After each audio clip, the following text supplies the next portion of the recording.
Learn the most empowering hiring techniques. Land the most desirable talent. Launch your company towards massive success. This is the Higher Power Radio Show with your host, Rick Girard.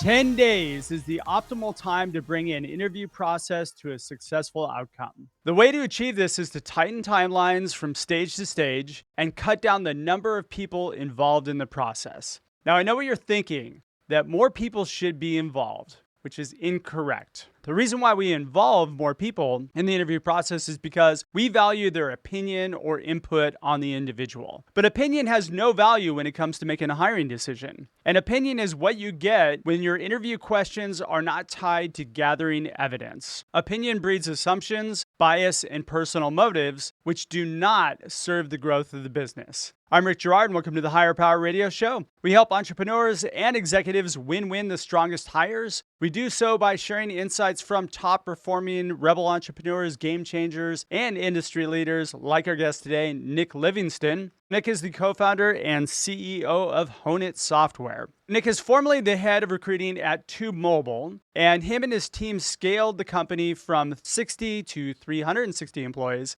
through a successful IPO in just 26 months. In the same 2 years, he attended business school at UC Berkeley, started a family, has 3 daughters, co-founded Honeit Software, which is an all-in-one interview platform designed by recruiters to schedule, record, transcribe, search, and share interview answers for quick collaboration and higher quality hiring, which is what makes Nick the perfect expert for today's topic. Nick, welcome to the Higher Power Radio Show today. Thanks, Rick. Happy to be here. Pleasure to have you, my friend. We're going to cover a couple of things, and we're going to talk about, first off, why anything more than 3 interviews is too much. That's my opinion. You can share your opinion as well. And then how to interview and hire in 3 meetings. Sound like a plan? I love it. Yeah, it's an audacious goal, right? It almost sounds unbelievable. Let's get into a little bit about some of the challenges today that you're seeing from the perspective of hiring. I think when we had a conversation, you had shared with me that you've got some companies that want to bring 8, 10 people into an interview process. What's wrong with that? Yeah, I mean, in today's market especially, right? Candidate-driven market, it's hot. Candidates have options. That's always been the case. We've always felt that kind of the interview and hiring process is a two-way conversation, right? Candidates are interviewing you. Well, when there are more jobs than active candidates, which is definitely the case today, candidates have options. And if you're going to ask, if you need them to meet 8 to 10 people in your organization to feel comfortable to make a decision, they're going to take a job at your competitor, right? They're going to say, this is how the company operates. This is too much red tape. I'm not going to be able to get anything done. I think your interview and hiring experience is a perfect peek into how business gets done. It's not efficient if it doesn't make sense, if it's redundant, if you have people on the phone or doing video calls who don't know what they're talking about, asking the same questions. That's a bad candidate experience. Wait, you mean you should be asking the same questions from 4 different people? Oh my gosh. Well, most companies wouldn't even know if that's happening, right? Because They don't. we're not capturing interview information or content, right? So we don't know what happens in interviews. That's the big question that I always pose is that 2 people walk into a room for an interview, what happens next? Nobody knows. Nobody knows what goes on in that interaction most of the time. And what happens is that decision usually is made by the interviewer within 5 to 10 minutes. And then the rest of the whole 45 minutes to an hour is consumed by digging holes and poking reasons why or why not to hire the person. Yeah, the best case scenario, you get some typed notes that are that person's interpretation or their explanation of what someone said about a topic. Yeah, it's Worst always an case- interpretation, though. That's the problem. Yeah, it's an interpretation, right? And then the worst case scenario, you get a thumbs up or a thumbs down and says not a fit. And you're like, wait a minute, you just invested 45 minutes of the business's time and money to talk to this person, and the output is. I think the worst case scenario is when they come out of the interview and they're like, I don't really know. Well, maybe we talk to some more candidates, or they spent 45 minutes of 3 out of 5 stars, right in the middle. Let's not go either way. I'm going to hedge my bets and just. Exactly. Well, that's if you're using scorecards. And those are completely subjective. I mean, I don't know what transpired. And yes, you trust your people to make the right decisions, but at the same time, can they really be trusted when there's no North Star or anything that keeps them headed in the right direction? It's true. I joined an early stage startup in Emeryville, California, outside of San Francisco. So location was a disadvantage. We were building ad technology, which was fascinating, but it was complex and hard to explain and things like that. So kind of everything was stacked against us. But it was interesting because, when I joined, the founders were doing the first interviews, right? Like at an early stage company, it's the founder, the co-founders who are having that first call. They know what they're looking for. They know the culture and core values that they're going for. But as a company scales, you start hiring managers and directors and VPs and the C-suite. And, maybe your best, brightest interviewers are pushed to the end of the process, right? And we kind of experienced this firsthand where, you start hiring recruiters to take the first call. You start hiring mid-level managers to be the interviewers. Maybe they don't have any experience in that. And then, it was interesting. You get to Brett and John, who were amazing interviewers and knew it when they heard it, but we'd already spent 4 hours talking to candidates before they could quickly say, not a fit, right? And it had us kind of think about all this time and effort that goes into the interview process. I mean, some companies, it looks and feels like an enterprise sales cycle. Enterprise sales, at least you're going deep and you're understanding the problems first before you provide the solution. I've always felt that most recruiting processes are completely transactional, where, okay, it's good that you had founders that you worked with that knew how to interview. I've had founders that have walked out of meetings and said, yeah, let's just hire them. We talked about baseball for 45 minutes and we have a lot in common. That's the worst reason to hire somebody, though. Yeah, and you don't know what's happening. I mean, we, even at Tube Mogul, our team kind of put together this, it came from Brett, said, we want to get everybody trained on interviewing, right? We put together a manual. Every hiring manager, interview panelist had to participate, which I think was great. Came from the top, so everybody did it. But then even then, you still don't have any visibility or accountability into what's happening during all of these hours and hours and hours and hours of interview conversations, right? And it's like, you don't know, are we asking the right questions about core values? Are we asking the right technical questions for any given role? Are we able to ask strategic interview questions at the first step of the process to understand someone's knowledge of the industry? And, it's like, are they asking bad questions? Are they asking illegal questions, right? Are they asking about race or religion on the first phone screen? We don't know, right? But wouldn't it be great if we did? Could either catch bad actors or correct and train interviewers. Well, it's a good thing you have an answer for that. All right, you're listening to the Higher Power Radio Show. I'm your host, Rick Girard. And for our podcast listeners, we're going to take a quick educational moment from our sponsors. Hey, check out stridesearch.com. There you'll find a link to healing career wounds. Let it be your company's secret weapon to landing the strongest talent. Our guest today is Nick Livingston, and he's the co-founder and CEO of Honeit. And we're talking about the interview process right now and how to hone it down into smaller segments or a much more effective process so that you're not wasting a whole bunch of time and getting to the end of the process and being like, I don't know. Yes or no is great because you have an answer, but I don't know. Keep people in limbo. That kills candidate experience. Yeah, and that's where it gets wishy-washy, and we can't respond to a candidate because we aren't sure what the decision is, right? That's where the black hole happens, right? And everybody talks about the black hole. It's from the, it's like give them a fast no, right? People appreciate a fast no. They can prioritize their job search and focus on the 3 companies that are interested rather than waiting. It's timing. Timing is everything on both sides, right? The job seeker's perspective and the companies. So let's talk about why this is important to a company. Why should they have a process that kind of hones it down into, as I call it, 3 interviews or so? I think there's a lot of things to talk about here. The head of executive recruiting at Whole Foods Market, Andres Traslavina, loves using Honeit because it keeps the process fair and consistent, right? Like structured interviews are fair, right? And I think we talk about, if you don't have visibility or accountability or transparency into that, you don't know if interviews are structured and fair. So I think the first step is let's think about what questions we should be asking a candidate that might reflect core values across the company, right? We could ask a junior marketing coordinator this question and understand if they reflect these competencies. We could ask a VP of sales the same question and hear maybe a different answer, but also potentially figure out if they're right for this organization, right? So thinking about just interview questions and interview content.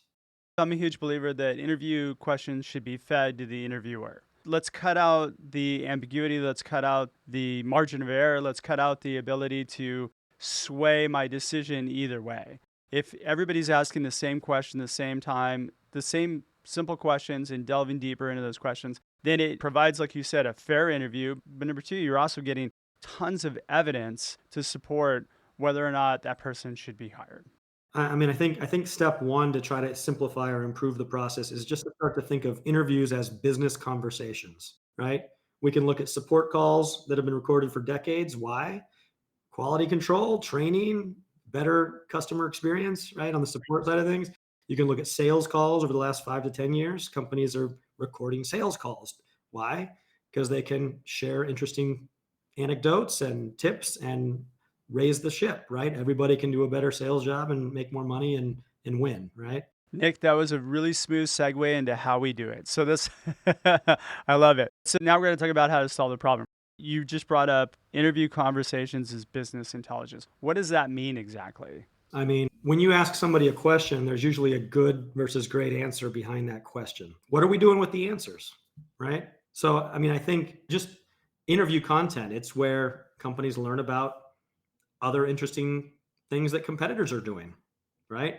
If you hire a marketing manager from the competition and you ask them, hey, tell me about a time you solved an interesting problem or a creative marketing campaign, they're going to give you a really great answer. Well, Or they'll give you a really bad answer, but or one a of the bad two, answer. yeah, But yeah. either way, that you could call that business intelligence. I think with behavioral interview questions, you can certainly dig underneath the hood and really test people's answers and really get down to the nitty gritty of really what happened. With some people, you see the inconsistencies pop out. That's really what the interview is about, is to understand, is this person who's across the desk from me, do they really do what they're telling me they do? Or is it just at a surface level? That's super important. Exactly. I think that challenge is most visible at the top of the funnel. Let's call it a recruiter phone screen, right? Where you put some person into the flow who hasn't been a QA automation engineer or hasn't been a web analytics manager or hasn't been a cost accountant. And we're putting them at the front of the process to ask questions about cost accounting or marketing analytics or QA automation, right? And they're the middle person between what a hiring manager is looking for and what a candidate's seeking. And just there's this inherent misinterpretation and miscommunication that goes both directions, right? Hiring manager explains a job to a recruiter who then tries to explain that need or opportunity to a candidate. Same thing. Candidate explains some answer to a recruiter who hears it, then tries to share notes or what the candidate said back to the hiring manager. And there's just this, it's most glaring there when you think about putting people in the process who may not be marketing practitioners, right? So I'm going to say something totally wildly unpopular. I think doing these technical phone screens in the very beginning after the recruiter talks to the person are just a big waste of time. They don't really gather any data to support anything. But I think the recruiter can gather that data more impactfully for the hiring managers so it could just move straight to an interview process. As a recruiter, if I can gather data to support this person is the person who built X, Y, and Z, and their portion of that product was they identified this, that, and the other thing. And then they walked me through the complete steps of how they built something or how they completed a really hard project or how they gained recognition from the company. Those are the things that are most impactful that can skip all that, get you to a point where you don't have to deal with it. Yeah, I think so. I think so. And I think you can we can kind of compartmentalize, let's say, recent computer science graduates, right? Like, okay, maybe you want to send them a coding test or tech them out. But again, if you're talking about senior engineers or architects or engineering managers, like giving them a coding test that a recent college grad or a boot camp JavaScript, graduate could complete isn't probably the right thing to do, right? Well, I found that senior people can't complete them because they haven't done that. It's fresh Right. out of school. It's boot camp Yeah, work. that's kind of where Honeit came from originally. My co-founders are both awesome technical engineers, and they were asking, why is this recruiter asking me to rate myself on Java from 1 to 10? Or what, like, right? Because we Or don't know doing what that. else to Yeah. ask. So I think you're right. And I think that's what we're excited to see. We're starting to see recruiters on the first phone call ask the two key core value questions, 3 or 4 technical questions, and I use the term technical loosely, right? But I mean, could be a marketing framework question. It could be about how did you solve this problem in finance, right?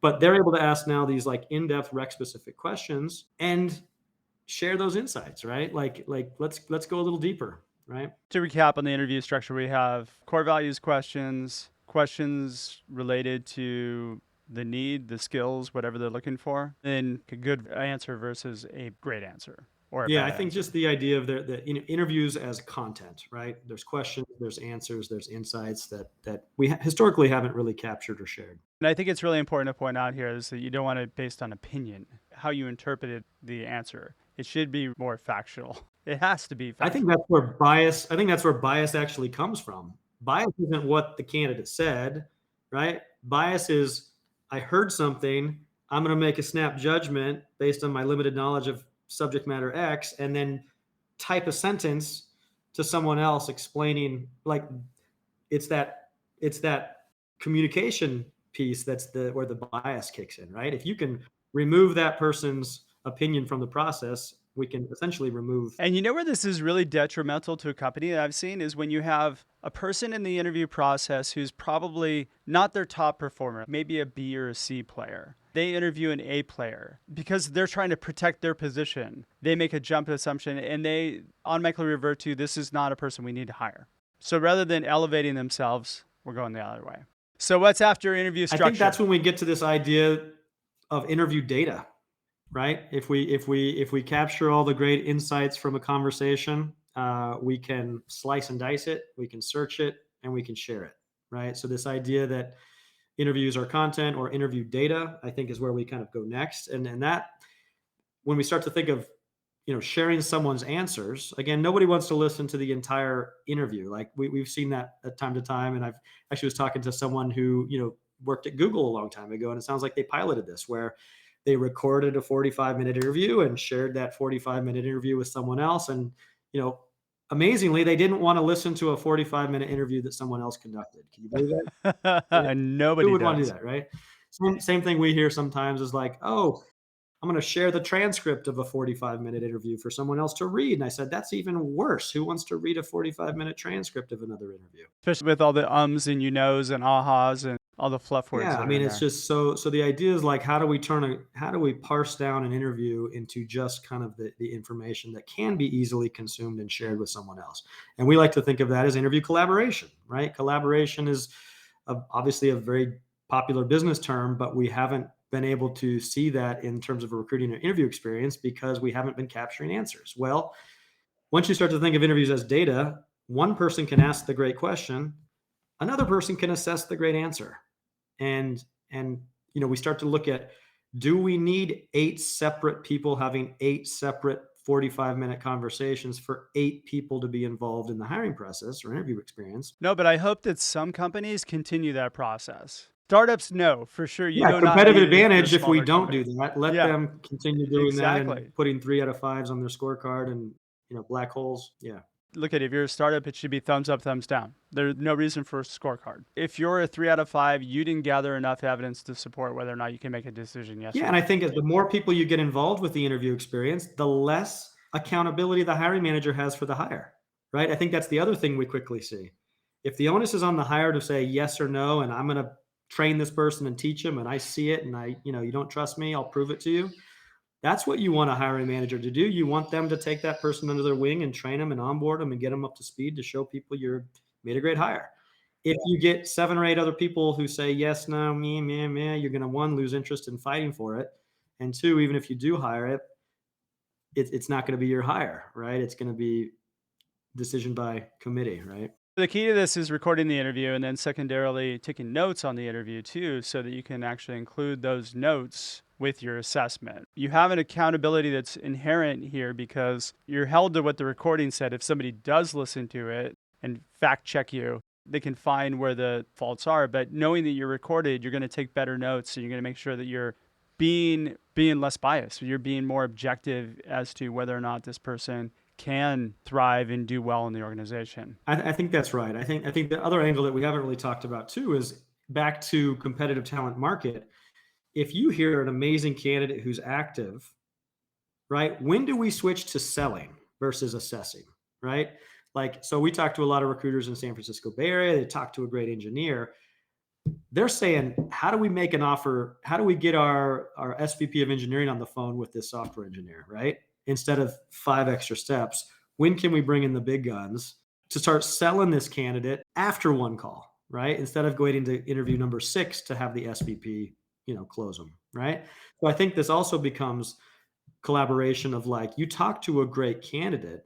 How can we make sure that's clear and that's your most executive stakeholders might be willing to jump in and take a call. That's the discovery call. I mean, that's where trust comes into play. You've got to have that relationship with the SVP or the VP to be able to say, hey, look, I've got a guy you need to talk to, and you've got to trust me on this one. That's one of the biggest complaints I hear from recruiters is that I send somebody over and it's crickets for a few days. Then it's hurry up and let's get this person in, jump through these hoops. All these hurdles are put up to make it more difficult. It's CYA.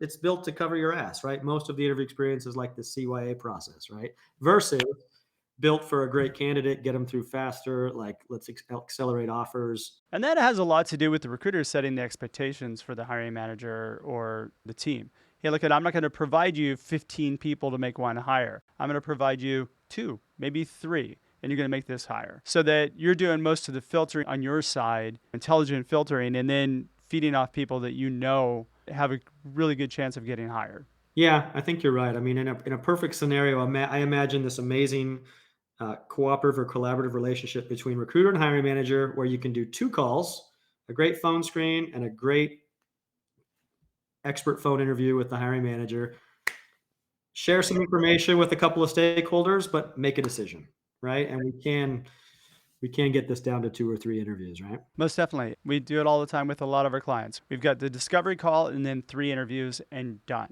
Usually the person who makes it through those 3 interviews and they're done pretty quickly, they're 45 minutes, with the exception of a working session, which is the skills assessment. We make that a little bit longer. It's usually about 2 hours. Taking those 2 and just breaking them down. When you get to the 3rd person, you're already prepping for the person for the offer. Yeah. And the person saying, I want to work here because I see the value in working here. 2 or 3 calls, that's down to a week. I mean, you can make an offer in a week, right?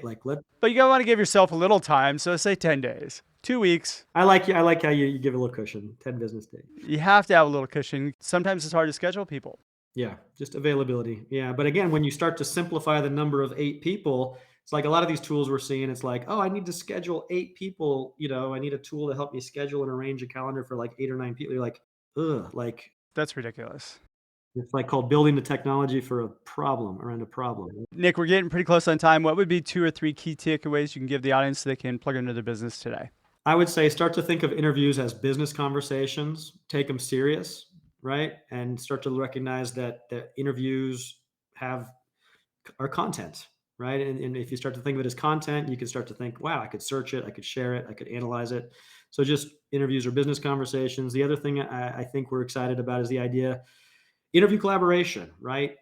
If a quick and efficient process doesn't require this series interview experience that we've seen for decades, right? A series of conversations. It could be one great call, share some highlights with the team to make a faster decision together. So this idea of interview collaboration would probably be the top 2. Nick, thanks so much for your time investment today. And I want to welcome you back again to the Higher Power Radio community. I think the last time you did this show was like 4 years ago, so it's been a while.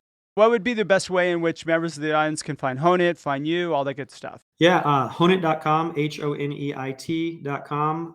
I'm at nick@honeit.com. We offer free trials. It's a really powerful tool, combines scheduling, recording, transcription, and the ability to share interview insights with your team. And I will vouch for it. We use it as well. And as a matter of fact, we have a lot of our clients that are running it. So I love what you guys are doing. So I want to thank you for tuning into this week's episode of Higher Power. Quick thanks to our team, Brian Colburn, Andrea Ballin, and Rick Girard. If you're listening to the podcast, please subscribe, review, and share after all this show's for you. So we want to continue to be able to bring valuable content every week. You can join the Higher Power Radio community at Higher, H-I-R-E, Power, P-O-W-E-R, radio, R-A-D-I-O.com, or you can drop me an email at rick@stridesearch.com. Tune in next week. We're going to break down the discovery call. So I've had a lot of requests on how to break down the discovery call, and this is the one thing you can change right now to solve the problem for ghosted interviews. I'm your host, Rick Girard, and you have been listening to the Higher Power Radio Show. Aloha. Thank you for listening to Higher Power Radio. Catch our LinkedIn Live show every Tuesday at noon, or download the podcast on iHeartRadio, iTunes, YouTube, or your favorite podcast platform. We appreciate you joining us on Higher Power Radio with your guide to hiring success, Rick Girard.